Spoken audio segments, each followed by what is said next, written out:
Hey there, stranger.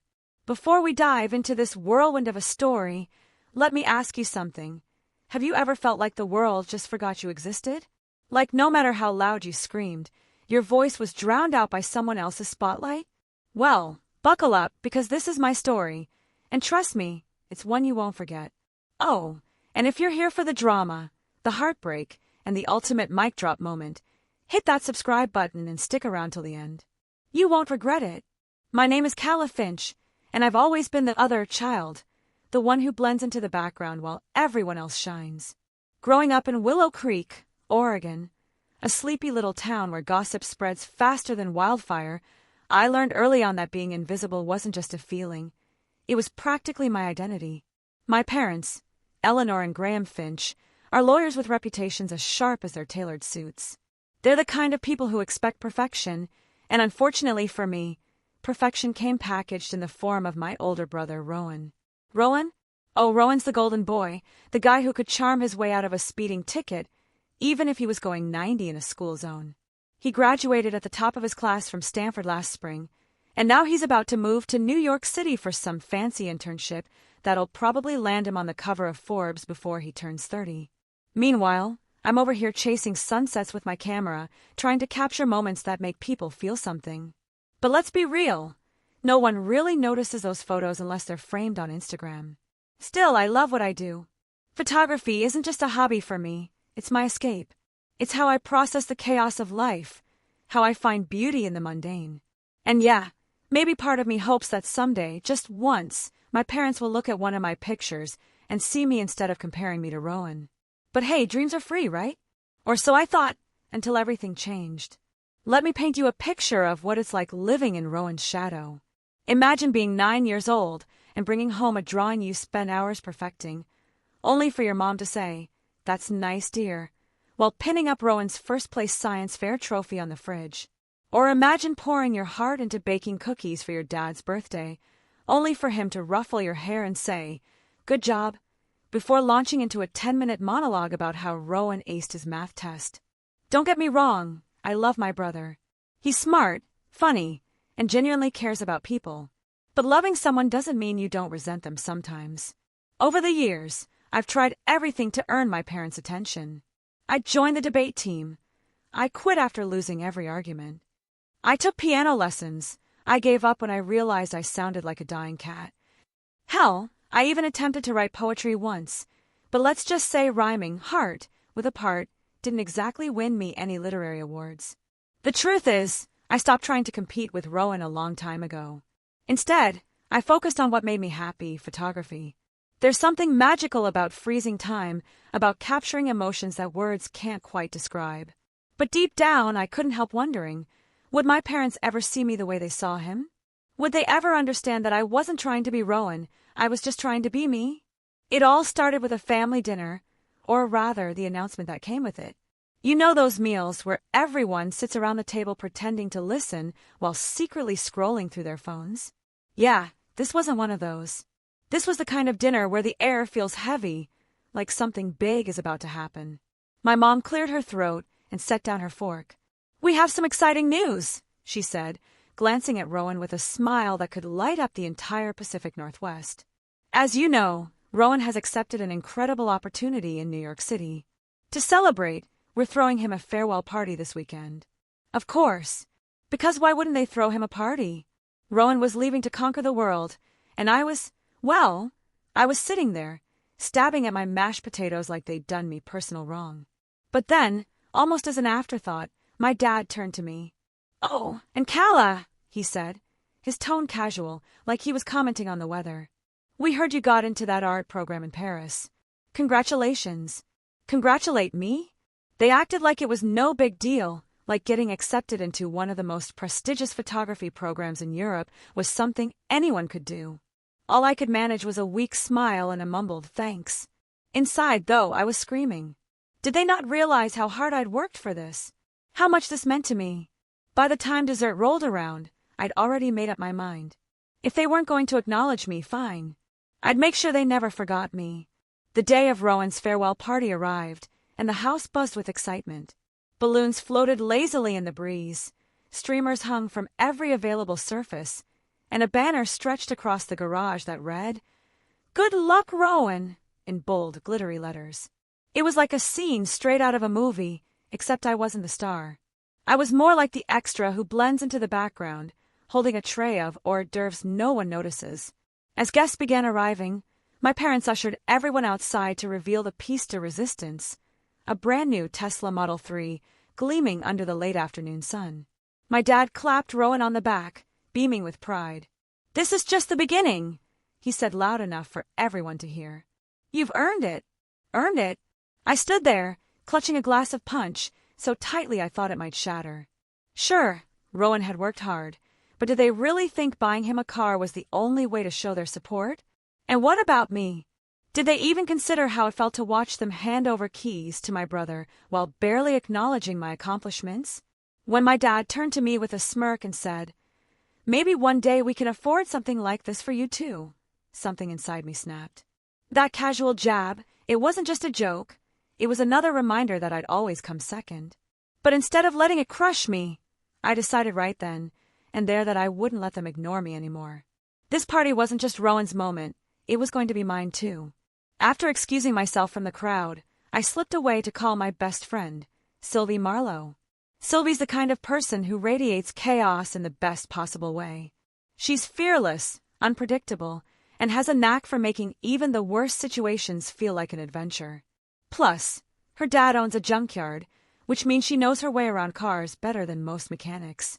"Syl," I whispered urgently into the phone, pacing near the hedge where no one could overhear. "I need your help. Big time." "What's up?" she asked, her voice tinged with curiosity. "I need to borrow your Mustang." Silence. Then a laugh. "You mean the beat-up pile of rust in the driveway? Are you serious?" "Dead serious," I shot back. "Look, I don't care if it sputters halfway through the block. All I need is one night, one chance to make them see me. Please, Syl. You're my only hope." She hesitated for a moment before sighing dramatically. "Fine. But if you wreck it, you're helping me rebuild it." "Deal." "Deal," I said, relief flooding through me.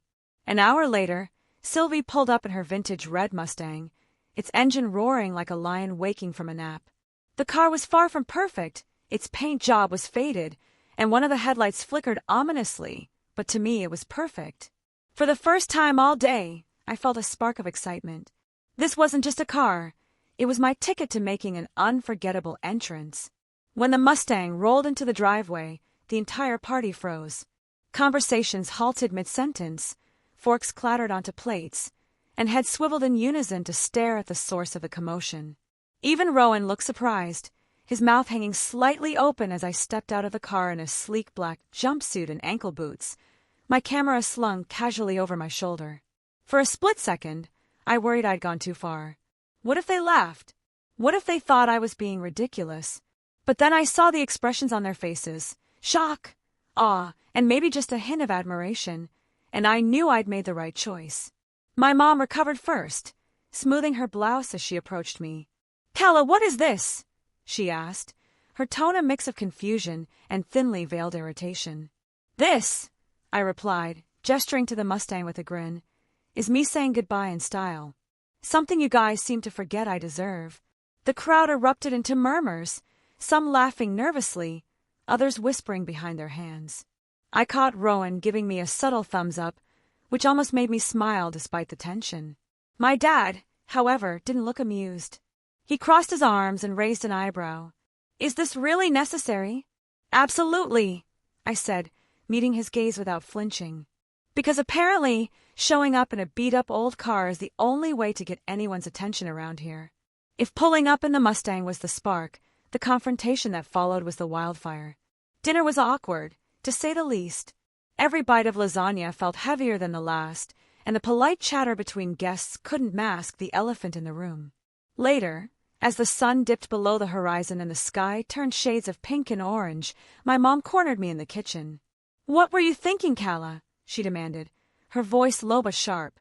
"That little stunt of yours was completely inappropriate." "Inappropriate?" I repeated, incredulous.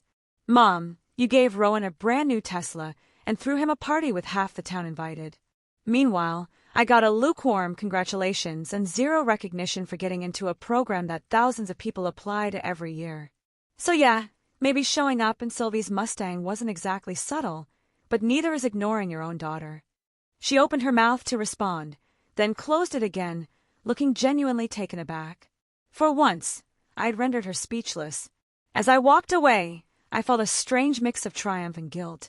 Part of me wished I hadn't caused such a scene, but another part, the louder, braver part, knew I'd done what I had to do. Whether it fixed anything or not, I finally felt seen. The days leading up to my departure for Paris were a whirlwind of conflicting emotions. On one hand, I was ecstatic. Paris, the city of light, the birthplace of so many artistic legends, and now it would be my home for the summer. But on the other hand, the lingering tension with my parents hung over me like a storm cloud, threatening to pour rain on my parade at any moment. I threw myself into preparations, working double shifts at the local coffee shop to save every penny I could. Between grinding espresso beans and perfecting latte art, I spent hours practicing French phrases on Duolingo, even though half of them probably sounded ridiculous. "Où est la bibliothèque" became my mantra, even though I doubted I'd need to ask about libraries anytime soon. At night, I'd retreat to my room, poring over photography books and tweaking my portfolio. Each photo told a story: a sunset captured through the trees, a candid shot of Sylvie laughing until tears streamed down her face, but none of them felt quite good enough. Would the instructors in Paris see my potential? Or would they dismiss me as just another amateur with a fancy camera?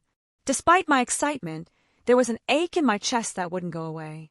My parents hadn't said much since the party, and their silence spoke volumes. They weren't angry anymore, at least, not outwardly, but they also weren't supportive. It was like I was invisible again, only this time it hurt worse because I knew what it felt like to be seen, even if only for a fleeting moment. And then there was Rowan. He called once, asking how things were going, but our conversation was stilted and awkward. We weren't close to begin with, but now it felt like we were standing on opposite sides of a canyon, shouting across the void without really hearing each other. Still, I refused to let their indifference dampen my spirits. This trip was mine, and no one, not my parents, not Rowan, not anyone, could take that away from me. Or so I told myself. If Sylvie hadn't been there, I don't know how I would have made it through those weeks.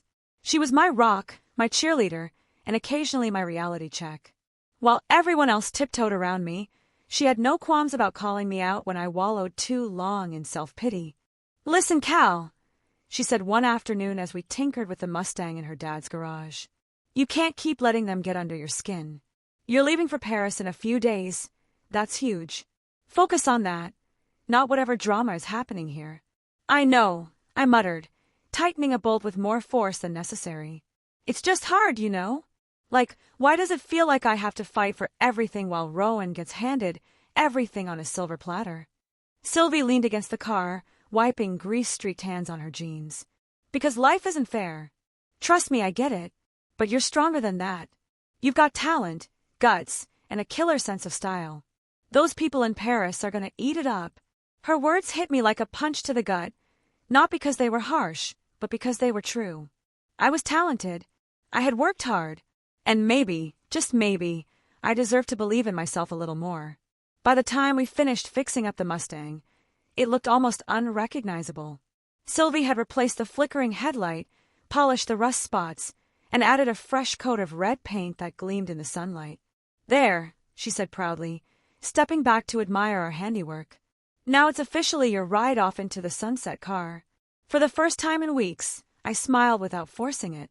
Maybe this trip really would change everything, not just for me, but for the relationships I'd left behind. 3 days before my flight, disaster struck. I woke up early to pack, determined to get a head start, only to realize my passport was missing. Panic surged through me as I tore apart my room, rifling through drawers and dumping out bags. Where could it be? I triple-checked everything the night before. It should have been right where I left it. When I finally found it, hidden inside an old shoebox in Rowan's closet, I felt a mix of relief and anger. Had he done this? Was he trying to sabotage me? I stormed downstairs, clutching the passport like evidence in a crime scene. Rowan was lounging on the couch, scrolling through his phone. When he saw me, His expression shifted from boredom to guilt in record time. Hey, Calla, he said, sitting up straighter. Did you take this? I demanded, waving the passport in his face. He hesitated, then sighed. Yeah, okay. I did. But I didn't mean to mess you up. I don't know. I guess I wanted to stop you from leaving. Stop me? I repeated, incredulous. Why would you do that? Because, his voice trailed off, and for a moment, he looked like the kid I used to share secrets with instead of the distant stranger he'd become. Because you're the only person who actually gets me, and I didn't want you to leave. His admission caught me off guard. For all his achievements, Rowan had always seemed untouchable, like nothing could ever faze him. But seeing him vulnerable like this reminded me that we weren't so different after all. I'm still going, I said softly, though my anger had softened. But we'll talk about this later. Okay. He nodded, looking sheepish but relieved. As I walked away, I realized something important. Forgiveness wasn't just for others, it was for me too.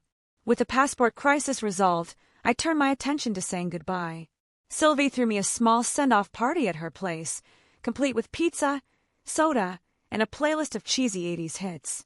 It was low-key but heartfelt, and exactly what I needed to ease the nerves bubbling in my stomach.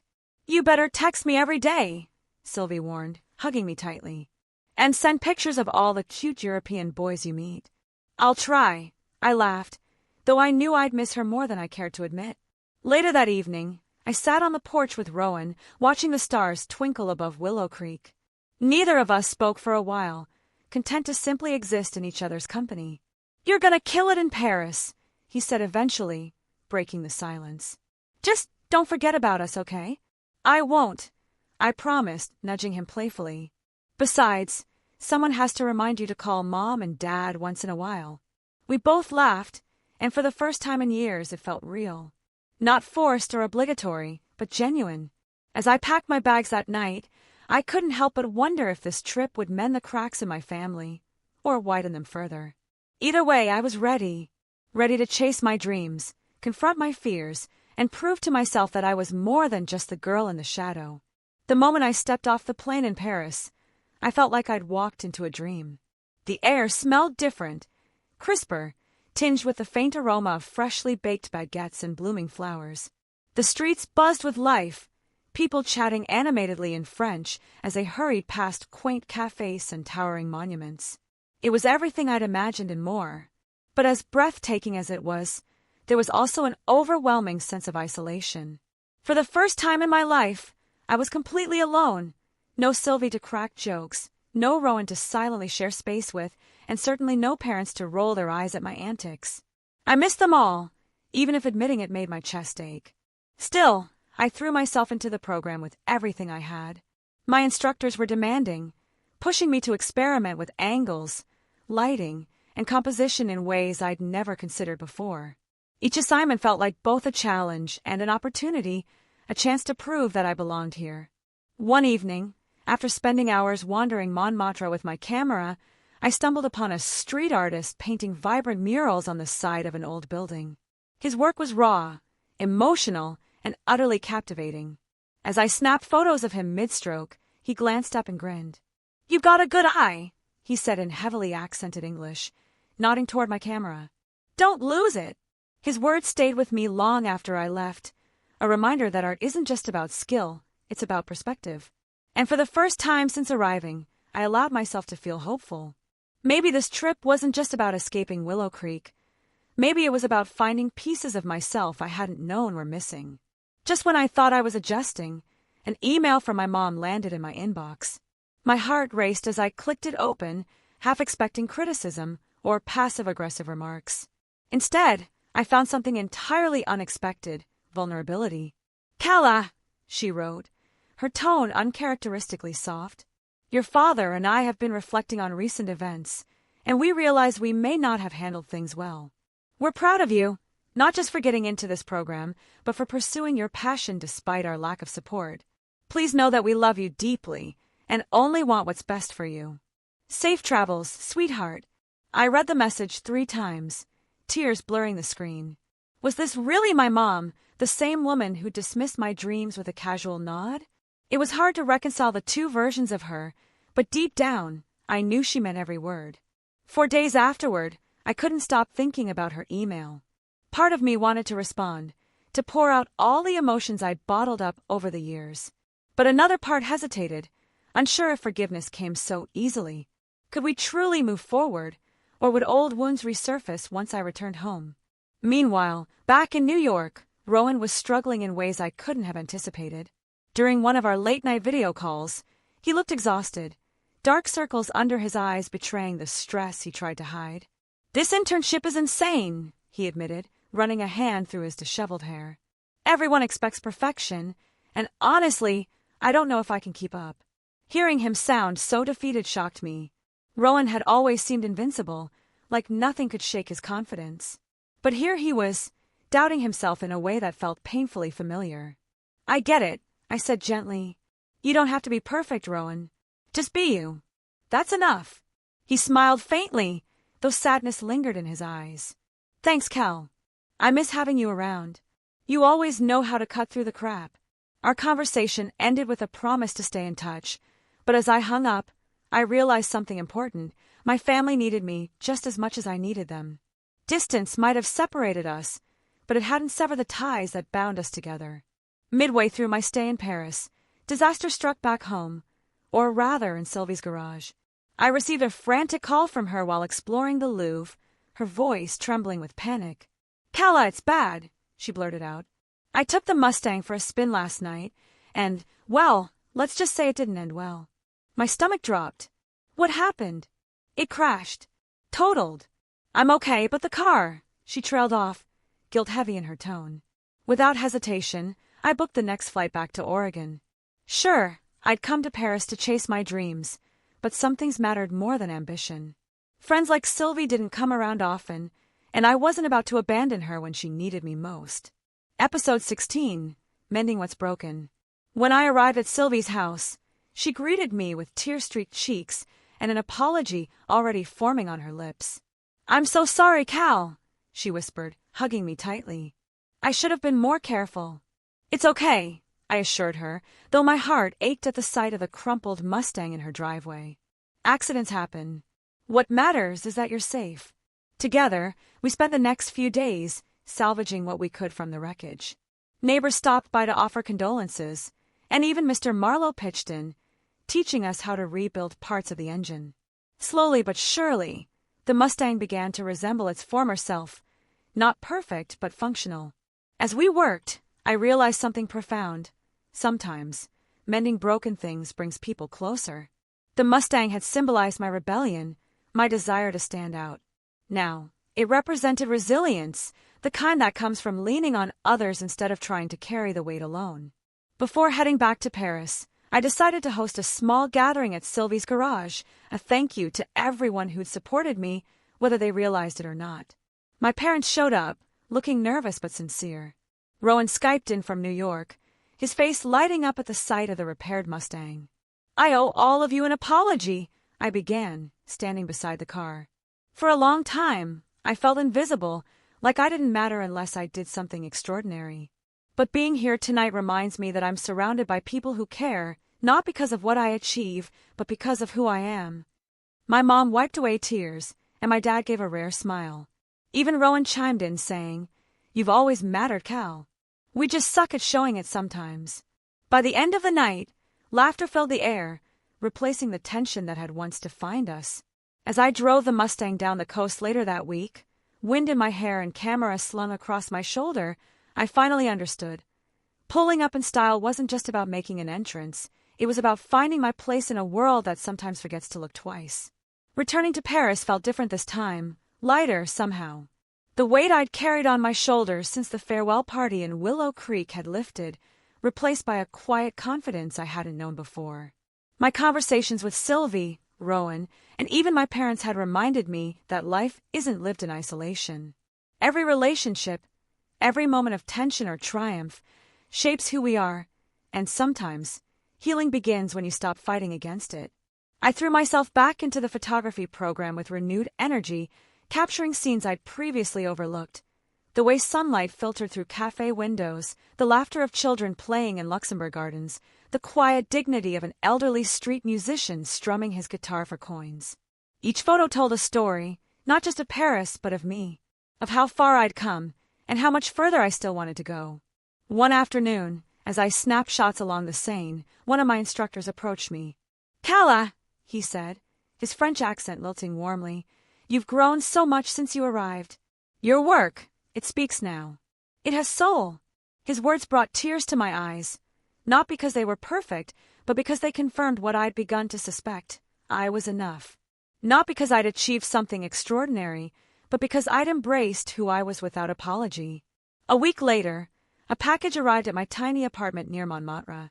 Inside was a leather-bound photo album, its cover embossed with gold lettering that read, "Farewell and flourish." Beneath it, in smaller script, was a note from Rowan. "Calla, I know I'm not great at expressing myself, but I want you to know how proud I am of you. These photos are memories we might have forgotten if you hadn't captured them. Keep chasing your dreams. You inspire me more than you realize. Love, Rowan." Flipping through the pages, I found snapshots of our childhood. Rowan teaching me how to ride a bike, the two of us building sandcastles at the beach, family vacations where we laughed until our sides hurt. It wasn't just a gift, it was an olive branch, a reminder that despite everything, we were still siblings. Still connected. For the first time in years, I called him immediately. "Rowan," I said, my voice thick with emotion. "Thank you. This means more than you know." "You're welcome," he replied softly. "Just promise me one thing. Don't let anyone, including yourself, diminish your light again." We ended the call with promises to visit each other soon, and for the first time I believed them. As the weeks passed, I made a conscious effort to stay connected with my family. I sent regular updates to my parents, sharing photos and stories from Paris that bridged the miles between us. To my surprise, they responded enthusiastically, asking questions and offering encouragement in ways they never had before. One evening, during a video call, my dad cleared his throat awkwardly. "Calla," he began, "your mother and I have been discussing something. When you return, we'd like to host another party, not for Rowan, but for you. To celebrate your achievements, properly." I blinked, stunned. "Really?" "Yes," he said, managing a small smile. "You deserve it. And frankly, so do we, for missing the chance to support you sooner." Tears welled up in my eyes, but I nodded, unable to speak past the lump in my throat. For the first time, it felt like my parents truly saw me, not as a shadow of Rowan, but as their daughter. As Calla Finch, photographer, dreamer, and fighter. Back in Oregon, Sylvie had turned her love for cars into something bigger than either of us could have imagined. With a repaired Mustang as her centerpiece, she opened her own auto repair shop, aptly named Finch and Metal. When I visited during a brief layover before heading back to Paris, she greeted me with open arms and a wide grin. "Welcome to my empire," she joked, gesturing to the garage filled with vintage cars and tools. "I'm so proud of you," I told her, meaning every word. "This place is incredible." "It wouldn't exist without you," she admitted, her usual bravado softening. Fixing that Mustang reminded me why I love working with my hands and why friendship matters more than anything else. As we stood there, surrounded by the hum of engines and the scent of motor oil, I realized something profound. Some bonds aren't weakened by distance, they're strengthened by shared struggles and mutual growth. No matter where life took me, Sylvie would always be my anchor. Months later, my parents surprised me by flying to Paris for one of my photography exhibitions. Seeing them walk into the gallery, dressed in their finest attire, left me speechless. They wandered from photo to photo, pausing to study each image with genuine interest. "This is remarkable, Calla," my mom said, her voice trembling with pride. "You've captured beauty in places most people overlook." My dad nodded in agreement, his eyes shining with unshed tears. "We're so proud of you, sweetheart. Truly." By the end of the night, I was overwhelmed, not just by their praise, but by the realization that they finally understood me. They saw me not as a reflection of Rowan, but as my own person, as someone worthy of love, admiration, and celebration. It wasn't a perfect resolution. There were still lingering scars from years of neglect, but it was a start. And sometimes, that's all you need. As I sit here now, camera in hand, Watching the sun dip below the horizon along Oregon's rugged coastline, I can't help but reflect on everything that's happened. Life has a funny way of teaching us lessons we didn't know we needed, sometimes through pain, sometimes through joy, and often through a messy combination of both. That night I pulled up to Rowan's farewell party in Sylvie's Mustang feels like a lifetime ago. Back then, I was angry, not just at my parents or Rowan, but at myself for feeling invisible, for letting others define my worth.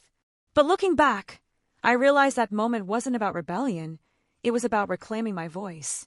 About saying, here I am, whether you notice me or not. And notice they did. Not immediately, no, it took time, effort, and more than a few uncomfortable conversations. But slowly, things began to shift. My parents started seeing me not as a shadow of Rowan, but as someone with dreams and talents uniquely my own. Rowan and I rebuilt our fractured relationship, finding common ground in vulnerability rather than competition. And Sylvie, well, she reminded me that true friendship isn't about fixing each other, it's about standing beside one another, even when the road gets rocky. Pulling away from my family had been necessary to prove to myself that I could stand on my own 2 feet. But coming back together, that was what made us stronger. Family isn't perfect, and neither am I. But maybe perfection isn't the point. Maybe it's about showing up, even when it's hard. About choosing love over resentment, forgiveness over bitterness. The waves crash against the cliffs below, their rhythm steady and grounding. I take a deep breath, letting the salty air fill my lungs. For the first time in a long time, I feel whole. Not because everything is resolved, but because I've learned to embrace the cracks. They're part of who I am. Fast forward a year, and my life looks nothing like it did before. The photography book I dreamed of creating, Farewell and Flourish, is finally published. Its pages filled with images that capture the essence of my journey. Sunsets over Parisian rooftops, the faded glory of Sylvie's Mustang, candid shots of my family laughing despite themselves. The launch event is held in Portland, and the turnout surprises even me. Friends, mentors, neighbors, all gather to celebrate not just the book, but the person behind it. When I step up to speak, the room falls silent, every eye on me. This book, I begin, my voice steady despite the nerves fluttering in my chest, isn't just mine. It belongs to everyone who supported me along the way. To Sylvie, for lending me her car and her courage. To Rowan, for reminding me that siblings can be allies instead of rivals. And to my parents, for learning to see me not as a reflection of someone else, but as myself. It's also for anyone who's ever felt overlooked, underestimated, or forgotten. To you I say this, your story matters. Your voice matters. Don't let anyone, including yourself, convince you otherwise. When I finish speaking, the applause is thunderous. Rowan whistles louder than anyone, his grin wide and unguarded. My parents wipe tears from their eyes, pride radiating from every line of their faces. Even Sylvie, sitting cross-legged on the floor near the front, gives me a thumbs up and mouths. Told you so. For the first time, I don't feel like I'm playing second fiddle to anyone. This moment is mine, and I intend to savor it. The final scene of this chapter in my life takes place where it all began, Sylvie's garage. The Mustang sits proudly in the driveway, its red paint gleaming under the late afternoon sun. It's no longer the beat-up relic I borrowed that fateful night. It's a symbol of resilience, of transformation, of pulling up in style not to make a statement, but to find my place in a world that sometimes forgets to look twice. I climb into the driver's seat, adjusting the rearview mirror to catch a glimpse of myself. Gone is the girl who doubted her worth, replaced by someone braver, wiser, and infinitely more self-assured. As I turn the key in the ignition, the engine roars to life, echoing across the quiet neighborhood. Sylvie leans against the doorframe, arms crossed and smirk firmly in place. Where to, boss lady? Anywhere, I reply, shifting into gear. Everywhere. And with that, I drive off down the coast, wind whipping through my hair and camera slung across my shoulder. The road ahead is uncertain, full of twists and turns I can't yet anticipate. But for the first time, I'm okay with that. Because I know who I am, and I know I'll find my way, one breathtaking moment at a time. The screen fades to black, and the words appear. Sometimes, pulling up in style isn't just about making an entrance. It's about finding your place.